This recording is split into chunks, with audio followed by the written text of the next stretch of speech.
നമസ്കാരം. നമുക്കൊന്ന് വയനാട് വരെ പോയിട്ട് വരാം. ഇതിപ്പം കണ്ണൂർ ആലക്കോട് എന്ന് പറയുന്ന സ്ഥലം, കറക്റ്റ് പറയുകയാണെങ്കിൽ നെല്ലിപ്പാറ എന്ന് പറയുന്ന സ്ഥലത്തു നിന്നാണ് ഞാൻ യാത്ര സ്റ്റാർട്ട് ചെയ്തിരിക്കുന്നത്. എൻ്റെ ഒരു ഫ്രണ്ടിൻ്റെ എൻഗേജ്മെൻറ്റ് വയനാട്ടിലുണ്ട്. അപ്പം അതിന് വേണ്ടിയിട്ടാണ് ഇപ്പം പോകാമെന്ന് വെച്ചത്. പോകുന്നില്ലെന്നാണ് വിചാരിച്ചുകൊണ്ടിരുന്നത്. പിന്നെ ലാസ്റ്റ് നിമിഷം ഓർത്തപ്പം പോയേക്കാം. കുറേ ഇങ്ങനെ ഒരു റൈഡും പോയിട്ട് ബൈക്ക്, ഇപ്പം ഭയങ്കര മഴയായിരുന്നുകൊണ്ട് ഞാനങ്ങനെ ബൈക്ക് എടുക്കാറില്ലായിരുന്നു. അപ്പോൾ ഇപ്പോൾ ഒന്ന് ബൈക്ക് എടുത്ത് ഒന്ന് കറങ്ങിയേക്കാം എന്ന് വെച്ചു. അങ്ങനെ ഇറങ്ങാൻ സ്റ്റാർട്ട് ചെയ്തപ്പോൾ തന്നെ ആലോചിച്ചപ്പോൾ തന്നെ കാലാവസ്ഥയെല്ലാം കുറേ മാറി. ഇപ്പോൾ കുറച്ച് ദിവസമായിട്ട് വെയിലൊക്കെ ആയിരുന്നല്ലോ. എന്നാലും അങ്ങനെ ഇറങ്ങാൻ തുടങ്ങിയപ്പോഴത്തേക്കും കാലാവസ്ഥയെല്ലാം മാറി മൊത്തം ഇരുണ്ട് മൂടി. അപ്പം ഞാൻ ഓർത്ത് പെട്ടു. പിന്നെ എന്തായാലും പോകാൻ തീരുമാനിച്ചാൽ ഇറങ്ങിയേക്കാന്ന് ഓർത്ത് ഇറങ്ങിയപ്പം എന്തായാലും മഴ പെയ്തിട്ടില്ല. അപ്പോൾ നമുക്ക് എന്താ വരിക എന്നറിയത്തില്ല, നമുക്ക് നോക്കാം.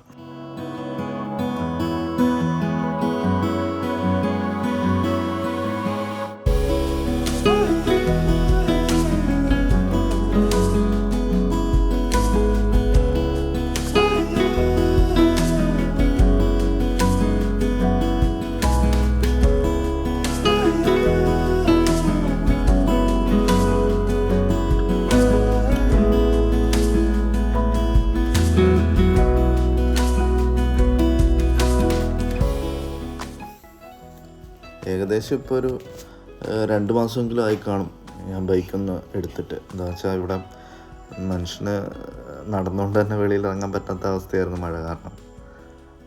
മഴ നല്ലതാണ്, പക്ഷേ ബൈക്കിൽ പോകുന്നവർക്ക് അത്ര നല്ലതല്ല. ഇപ്പോൾ പിന്നെ 100 രൂപയുടെ കോട്ടൊക്കെ ഇറങ്ങിയോണ്ട് നമ്മളിങ്ങനെയൊക്കെ രക്ഷപ്പെട്ട് പോകുന്നു. അല്ലെങ്കിൽ മറ്റേ ഏത് കോട്ടിട്ട് കഴിഞ്ഞാലും കുറേയൊക്കെ നനയും. പക്ഷെ 100 രൂപയുടെ കോട്ട ആണെന്ന് പറഞ്ഞിട്ട് കാര്യമില്ല, നല്ല യൂസ്ഫുള്ളാണ് നമുക്ക്. അതായത് എന്താണെന്ന് വെച്ച് കഴിഞ്ഞാൽ അതിട്ട് കഴിഞ്ഞാൽ അധികം അങ്ങനെ നനയാറില്ല. പിന്നെ ഈ ബൈക്കിൽ പോകുമ്പം എന്നുള്ള സൗണ്ടുണ്ട്. അത് പിന്നെ പോട്ടെന്ന് വെക്കാം, 100 രൂപയല്ലേ ഉള്ളൂ. അങ്ങനെ നമ്മുടെ യാത്ര ചെയ്ത് ഇരിട്ടി എത്തിയിരിക്കുകയാണ്. ഇരിട്ടി എത്തിയപ്പോഴത്തേക്കും ഇച്ചിരി തിരക്കൊക്കെ ഉണ്ട്. പിന്നെ ഇച്ചിരി ഫാസ്റ്റായിട്ട് ഇട്ടേക്കുന്നതുകൊണ്ടാട്ടോ ഇങ്ങനെയൊക്കെ ബൈക്ക് ഇങ്ങനെ പോകുന്ന പോലെ തോന്നുന്നത്. ശരിക്കും ഞാൻ വളരെ മര്യാദക്കാരനാണ്, പതുക്കെ ഓടിക്കാറുള്ളൂ.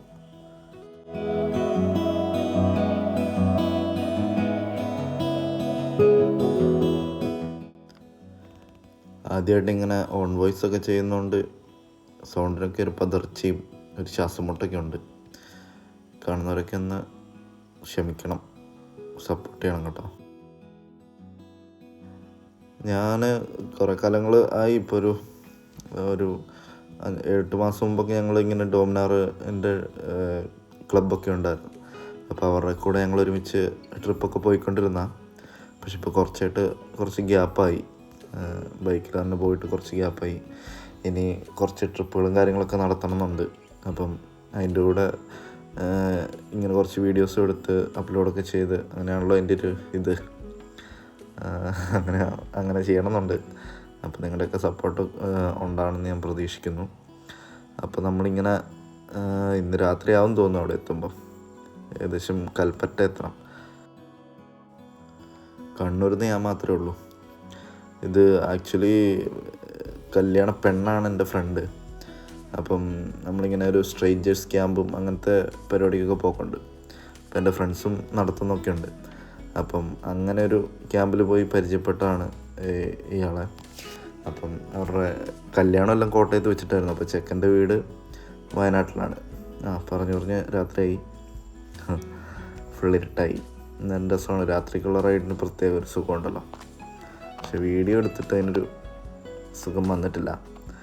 അപ്പോൾ നമ്മൾ പറഞ്ഞുകൊണ്ടിരുന്നതെന്ന് വെച്ചാൽ പെണ്ണാണ് എൻ്റെ ഫ്രണ്ട്. അപ്പോൾ ചെക്കൻ്റെ വീട് വയനാട്ടിലാണ്. അപ്പോൾ അവിടെ റിസപ്ഷൻ കല്യാണത്തിന് വിളിച്ചിട്ടുണ്ടായിരുന്നു. പിന്നെ അത് കുറച്ച് ലോങ് ആയതുകൊണ്ടും പിന്നെ ഞാൻ കുറച്ച് തിരക്കുള്ള മനുഷ്യനായതുകൊണ്ടും അങ്ങോട്ട് പോയില്ല. അപ്പോൾ കണ്ണൂരിൽ നിന്ന് ഇപ്പം ഞാൻ മാത്രമേ ഉള്ളൂ. വേറെ ഫ്രണ്ട്സിനൊന്നും വരാനുള്ള സാഹചര്യം കിട്ടിയില്ല. അപ്പം ബാക്കി എല്ലാവരും കോട്ടയത്ത് നിന്നായിരുന്നു. അപ്പം അവരവിടെ നിന്ന് വിട്ടിട്ടുണ്ട്. ഇനിയിപ്പോൾ അവരെപ്പോൾ എത്തുമെന്ന് പറയാൻ പറ്റില്ല. ഇതാണ് ഈ ഓട്ടോ ചേട്ടന്മാരുടെ ഒരു പ്രശ്നമാണിത്. അവർക്ക് മാത്രം ഉള്ളതായിട്ടാണ് വഴി കണക്കാക്കുന്നത്. അങ്ങനെ അടച്ചു പറഞ്ഞല്ല ചിലരൊക്കെ. പറഞ്ഞ് തീർന്നില്ല, നാക്ക് വായിലേക്ക് ഇട്ടതുമില്ല, അപ്പോഴത്തേക്കും ചേട്ടൻ വീണ്ടും വന്നിരിക്കുകയാണ്. എന്ത് ചെയ്യാനാ? അപ്പം നമ്മളിപ്പോൾ പറഞ്ഞു കൊടുത്ത് നമ്മൾ കൊട്ടിയൂർ അമ്പലത്തിൻ്റെ അടുത്ത് എത്തിയിട്ടുണ്ട്. മൊത്തം ലൈറ്റെല്ലാം ആയിട്ട് ഫുൾ പ്രശ്നമാണ്, ഒന്നും കാണുന്നില്ല. ഇത് കൊട്ടിയൂർ അമ്പലമാണ്. കൊട്ടിയൂർ അമ്പലത്തിൻ്റെ വഴിയാണ് നമ്മൾ വയനാട്ടിലേക്ക് പോകുന്നത്.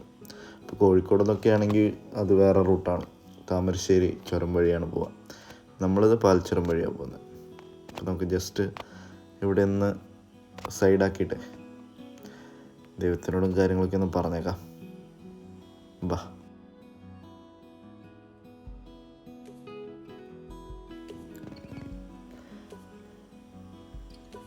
ഇതാണ് ഇവിടുത്തെ ഒരു അമ്പലം. ഇവിടെ അതിൻ്റെ സൈഡിലൊരു മണ്ഡപം പോലത്തെ സെറ്റപ്പൊക്കെ ഉണ്ട്.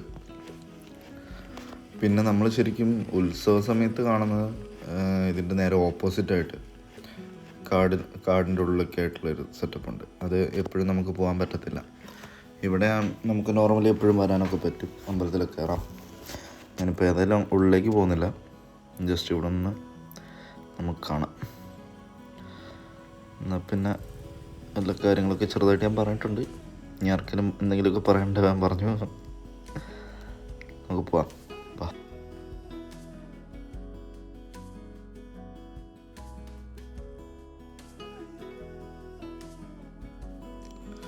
ഈ കഴിഞ്ഞതിൻ്റെ മുന്നത്തെ പ്രാവശ്യമുള്ള ഉത്സവത്തിന് വന്നിട്ടുണ്ട് ഇവിടെ.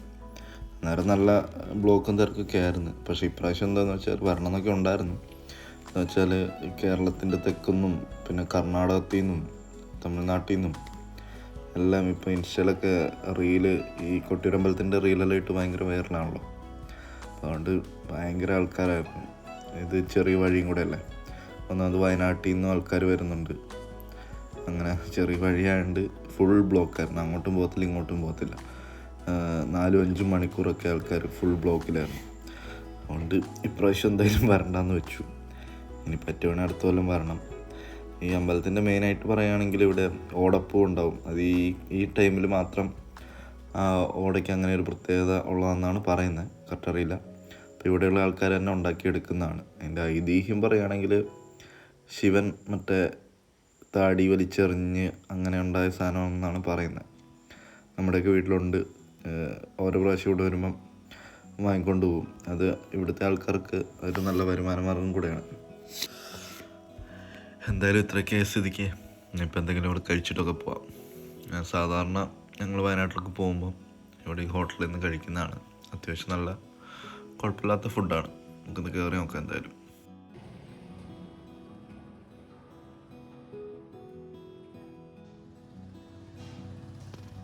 ചേട്ടൻ എന്തായാലും ഇപ്പം ചുട്ടെടുത്ത് നല്ല മുരിഞ്ഞ പൊറോട്ട കൊണ്ട് വെച്ചിട്ട് നല്ല ഒരു മീൻ കറിയും കൂടെ ഓർഡർ ചെയ്തിട്ടുണ്ട്. പീസ് നമുക്ക് എടുത്ത് വെക്കാം. കുറച്ച് ചാറും കൂടെ, നല്ല എന്താണ് ചൂരക്കറി അതും കഴിച്ചു. ഒരു ചായയും കൂടെ. എല്ലാം വളരെ വേഗം നമ്മൾ അവിടെ നിന്ന് ചാടി ഇറങ്ങി. നല്ല ഫുഡാണ്. മിക്കവാറും ഞാൻ അവിടെ നിന്ന് കഴിക്കുന്നതാണ്. നമുക്ക് കുഴപ്പമില്ല, നല്ല ടേസ്റ്റും കാര്യങ്ങളൊക്കെ ഉണ്ട്. ഇനി വരുമ്പോൾ എല്ലാവരും ട്രൈ ചെയ്ത് നോക്കാം. ചുരം തുടങ്ങുന്നതിന്, അമ്പലം കഴിഞ്ഞ് ചുരം തുടങ്ങുന്നതിന് കുറച്ച് താഴെയിട്ടാണ്. നല്ല ഫുഡാണ്. ഇനിയിപ്പോൾ ഏകദേശം നമ്മൾ ചുരം കയറാൻ വേണ്ടി പോവാണ്. ഇവിടുത്തെ റോഡൊക്കെ നല്ല റോഡാണ്. ഇനിയിപ്പം ചുരം കയറി തുടങ്ങുമ്പോൾ അറിയാം അവിടുത്തെ റോഡിൻ്റെ അവസ്ഥ എന്താണെന്ന്. മിക്കവാറും കംപ്ലൈൻ്റ് ആണ്. ഇനി ഇതിൻ്റെ ഇടയ്ക്ക് ഇങ്ങനെ നന്നാക്കിയൊന്നും അറിയത്തില്ല. അപ്പം ഞാൻ കുറച്ച് നാളായി വയനാടൊക്കെ പോയിട്ട്.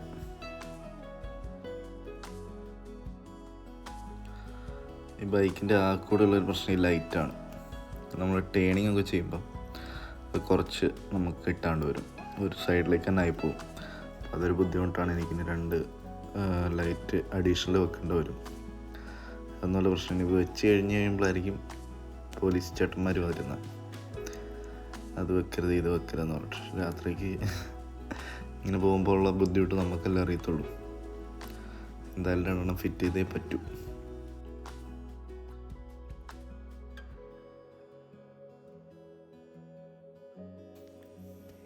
നമ്മൾ ചുരം സ്റ്റാർട്ട് ചെയ്യാൻ പോവാണ്. ഈ ടൗൺ കഴിഞ്ഞിട്ട് അങ്ങോട്ട് കയറുന്നതാണ് ശരിക്കും ചുരം. വല്ല വണ്ടികൾ എന്തെങ്കിലുമൊക്കെ ഉണ്ടോയെന്ന് അറിയത്തില്ല.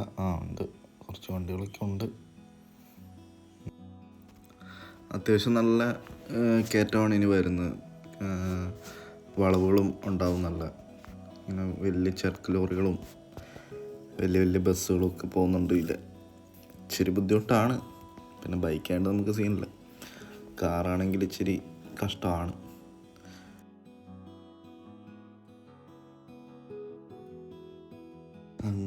അങ്ങനെ നമ്മൾ ചുരത്തിൽ പ്രവേശിച്ച് യാത്ര തുടർന്നുകൊണ്ടിരിക്കുകയാണ്. ഇനി ശ്രദ്ധിച്ചു പോയില്ലെങ്കിൽ നമ്മൾ വലിയ ഗർത്തങ്ങളിലൊക്കെ വീഴുന്നതായിരിക്കും. ശരിക്കും പറഞ്ഞാൽ നല്ലൊരു പകലായിരുന്നെങ്കിൽ നല്ല വ്യൂവും കാര്യങ്ങളൊക്കെ ഉണ്ടായിരുന്നു. നമുക്ക് ജസ്റ്റ് നിർത്തി 2 വീഡിയോ ഒക്കെ എടുക്കാമായിരുന്നു. പക്ഷേ രാത്രിയായി പോയതുകൊണ്ട് ഞാൻ ഇത്രയും ലേറ്റ് ആവുമെന്ന് പ്രതീക്ഷിച്ചില്ല. ഇറങ്ങാൻ തുടങ്ങിയപ്പം കുറേ എന്തൊക്കെയോ സാധനങ്ങൾ എടുക്കാൻ മറന്ന് തിരിച്ചു പോയി. പവർ ബാങ്ക് കാര്യങ്ങളൊന്നും എടുത്തില്ല. പകുതി വഴിക്കെത്തി പിന്നെ തിരിച്ചു പോയിട്ടൊക്കെയാണ് വന്ന്. അതുകൊണ്ട് നമ്മൾ ഇച്ചിരി ലേറ്റായി പോയി. നല്ല അടിപൊളി വ്യൂവും കാര്യങ്ങളെല്ലാം ഉണ്ടായിരുന്നു. ഞാൻ അവിടെയെല്ലാം നിർത്തി കുറച്ച് വീഡിയോ ഒക്കെ എടുക്കണം എന്ന് ഓർത്താണ്. എല്ലാം തേഞ്ഞു പോയി.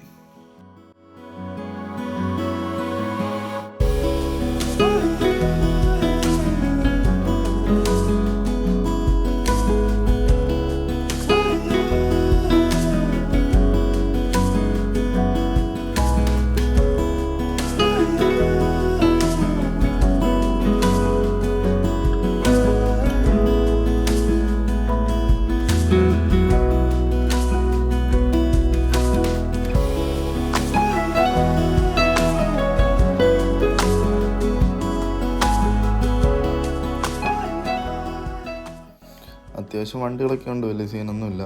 ഇപ്പോൾ ഒരു ഏകദേശം 7 മണി ആ ടൈമൊക്കെ ആയിട്ടുണ്ട്. അങ്ങനെ നമ്മൾ കയറ്റം കയറിക്കൊണ്ടിരിക്കുകയാണ്. വലിയ കുഴപ്പമില്ല, വണ്ടി ഇഷ്ടം പോലെ ഉണ്ട്, വലിയ റിസ്ക്കില്ല. ആനയും കാട്ടുപോത്തും വലിയൊന്നും ഇറങ്ങിയിട്ടില്ല. അതൊക്കെ ഇറങ്ങുന്ന സ്ഥലമാണോന്ന് അറിയത്തില്ല കേട്ടോ. കൊട്ടിയൂരും പാൽച്ചുരത്തിൻ്റെ അവിടെയൊക്കെയുള്ളവർ, ഞാൻ പറയുന്നതിൽ എന്തെങ്കിലും തെറ്റുണ്ടെങ്കിൽ ക്ഷമിക്കണം.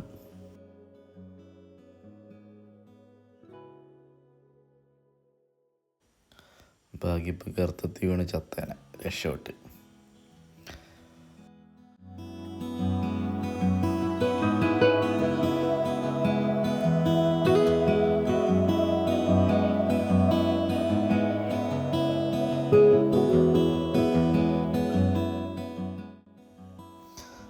അങ്ങനെ നമ്മൾ ഏകദേശം മറ്റേ 3ാമത്തെ ഹെയർ പിൻ വരെ എത്തിയിട്ടുണ്ട്.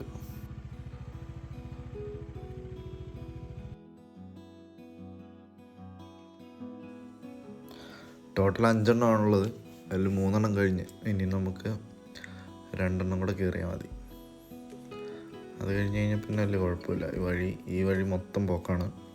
ഇതിൽ വരുന്നവരൊന്ന് ശ്രദ്ധിച്ച് വരണം, പ്രത്യേകിച്ച് കാറുകാർ. നല്ല കുഴിയാണ്. ഇവിടെ ഒരു മെയിൻ്റെനൻസും ചെയ്യുന്നില്ലെന്ന് തോന്നുന്നു.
പിന്നെ ഇതിൽ പോകുമ്പം ഇങ്ങനെ ഇടയ്ക്കിടയ്ക്ക് ചായക്കടകളും സെറ്റപ്പുകളൊക്കെ ഉണ്ട്. അപ്പം നമുക്ക് കയറി ഒരു ചായക്ക് വേണമെങ്കിൽ കുടിക്കാം.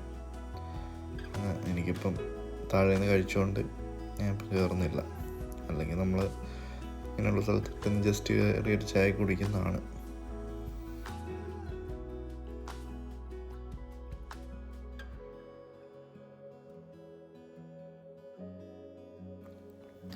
എന്തായാലും ഒരു വണ്ടി പോലും കാണുന്നില്ല. നല്ല ഇരുട്ടും ഞാൻ തന്നെ. എന്ത് സംഭവിക്കാൻ സിറ്റുവേഷനാണ്. പോയി നോക്കാം മുന്നോട്ട്.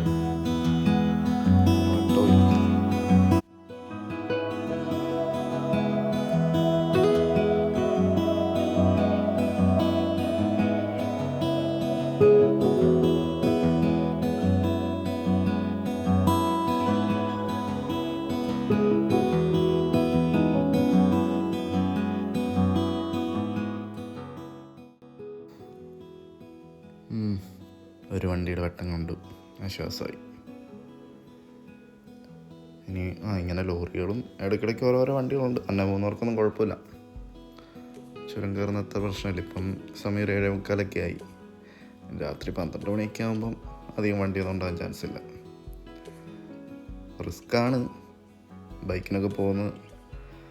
ഒന്ന് ടയറിലാണ് കയറുമോ അങ്ങനെ എന്തെങ്കിലും പറ്റിയാൽ മതിയല്ലോ, വഴിക്കാവുമല്ലോ. അപ്പോൾ അതെല്ലാം ശ്രദ്ധിച്ചിട്ട് വേണം ഇങ്ങനെയൊക്കെ പോകുന്നവർ പോകാൻ.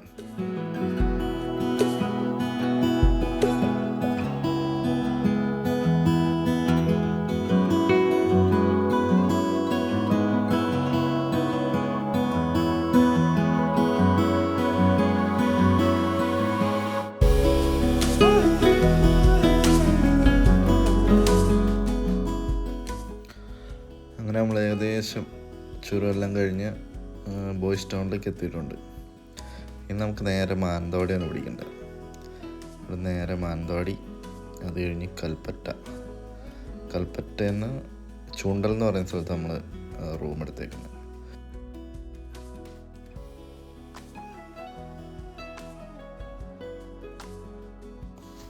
കോട്ടയത്ത് നിന്ന് വരുന്നവരൊക്കെ എപ്പോൾ എത്തുമാവും? ഇപ്പം തന്നെ 7:45. ഞാൻ 5:30 അവിടെ നിന്ന് ഇറങ്ങിയത്. അവരും ഏകദേശം ആ ടൈമിലാണ് ഇറങ്ങിയത്. അവരുടെയൊക്കെ വീട്ടിലൊക്കെ കയറിയിട്ടൊക്കെ വരുള്ളൂ എന്നാണ് പറഞ്ഞത്. അപ്പോൾ നമ്മൾ തന്നെ പോയി എന്തായാലും നേരത്തെ പോയി ഹോം സ്റ്റേനെ സെറ്റാക്കിയൊക്കെ അവർ വരുമ്പോഴത്തേക്കും. അല്ലെങ്കിൽ അവിടെ ആൾക്കാരൊന്നും ഇല്ലെങ്കിൽ പിന്നെ വെളുപ്പിനാകുമ്പോൾ സീനാവും. പിന്നെ അമ്മമാർ കുറേ പേരിൽ നടക്കുന്നത്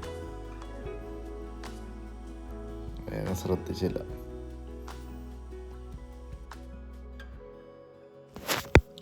ഇനി എന്തായാലും മാനന്തവാടി സ്ട്രെയിറ്റാണ് പോകേണ്ടത്. എന്നാലും നമുക്ക് മാപ്പ് വെക്കുന്നതല്ലേ. ഇനിയിപ്പം വല്ല ഇതിലെങ്കിലും തിരിഞ്ഞു പോകണ്ടാണെങ്കിലേ ഹോം സ്റ്റേയുടെ അങ്ങോട്ടുള്ള അതന്നെ വെച്ചിട്ട് പോവാം. അപ്പോൾ നമുക്ക് ഇനി ഹോം സ്റ്റേ എത്തിയിട്ട് കാണാം കേട്ടോ. അപ്പോൾ ഇതാണ് നമ്മുടെ ഹോം സ്റ്റേ. നല്ല ലൈറ്റിലിട്ട് നല്ല സെറ്റപ്പാക്കി വെച്ചിട്ടുണ്ട്. അവിടെ നമുക്ക് ഫ്രണ്ട്സൊക്കെ ഉണ്ടെങ്കിൽ അവിടെ പോയി ഇരിക്കാവുന്നതാണ്. ഇപ്പം ഞാൻ തന്നെ ആയതുകൊണ്ട് ഇനിയിപ്പോൾ ഇവിടെ പോയി ഇരുന്നിട്ട് എന്തിനാ. ഇതിൻ്റെ ഓണറെ വിളിച്ചപ്പം അയാൾ ഇത്ര നേരം ഇവിടെ ഉണ്ടായിരുന്നാണ് പറഞ്ഞത്. അപ്പോൾ പുള്ളി വീട്ടിലേക്ക് പോയി പോലും. മോളെ കൊണ്ടാണ് കേട്ടോ ഉണ്ടാക്കിയേക്കുന്നത്. നല്ല ലൈറ്റിങ്ങിലിട്ട് നല്ല സെറ്റപ്പാണ്. ഇതുണ്ട് വാർക്ക കെട്ടിടമാണെങ്കിൽ അതിൻ്റെ മുകളിൽ ഇവർ കച്ചിട്ടിട്ടുണ്ട്. എനിക്ക് തോന്നുന്നത് എന്താണെന്ന് വെച്ചാൽ അത് ചിലപ്പം ചൂട് കുറയ്ക്കാൻ ചാൻസ് ഉണ്ടാവും. പിന്നെ കാണുമ്പോൾ ഒരു രസമുണ്ടല്ലോ. ഒരു സൈക്കിളൊക്കെ ഉണ്ട്, പക്ഷേ കാറ്റില്ല എന്നുള്ളതാണ് സത്യം. രാത്രിക്ക് ഇനിയിപ്പോൾ അവിടെ ചോട്ടി പോകാനാ. ഇതാണെങ്കിൽ ഇവിടെ കൊണ്ട് വഴി കഴിഞ്ഞ് ഇതിൻ്റെ അപ്പുറത്തേക്ക് ഇനി ഒന്നുമില്ല.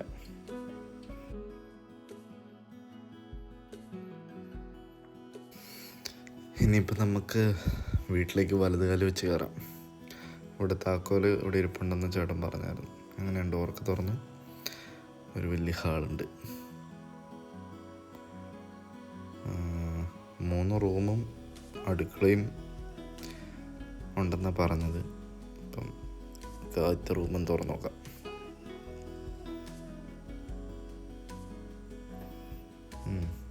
മൂന്നാലും പേർക്ക് കിടക്കാം. നൈസാണ്. അടുത്ത റൂമോ? ഇത് ഏകദേശം സെയിം സെറ്റപ്പ് തന്നെ. ഫാനും സംഭവങ്ങളൊക്കെ ഉണ്ട്. AC ഇല്ല. ഇതിനകത്ത് ടോയ്ലറ്റ് ഉണ്ട്, അറ്റാച്ച്ഡ് ആണ്. ഇനിയിപ്പം ഒരു ബാത്റൂമും കൂടെ ഉണ്ട്. അല്ല, എന്താണ്, ഒരു റൂമും കൂടെ ഉണ്ട്. ഇത് കിച്ചണാണ്. അത്യാവശ്യം സംഭവങ്ങളൊക്കെ ഉണ്ട്. സ്റ്റൗണ്ട്, ഗ്യാസുണ്ട്, എല്ലാം ഉണ്ട്. ലാസ്റ്റ് റൂമും കൂടെ നോക്കാം. ഇവിടെ ഒരു വാഷ് ബേസിൻ ഉണ്ട്.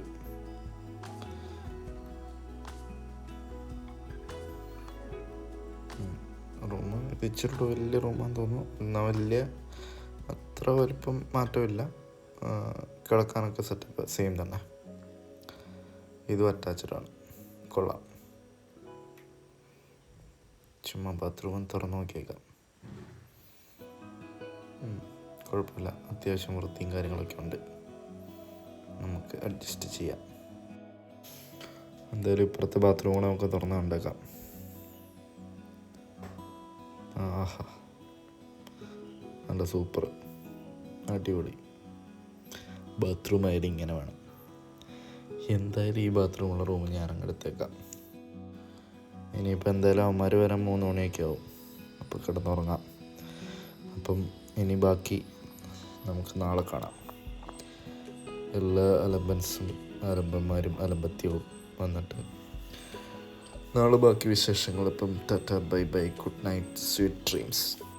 നാളെ കാലി സന്ധിക്കും വരെ വണക്കം.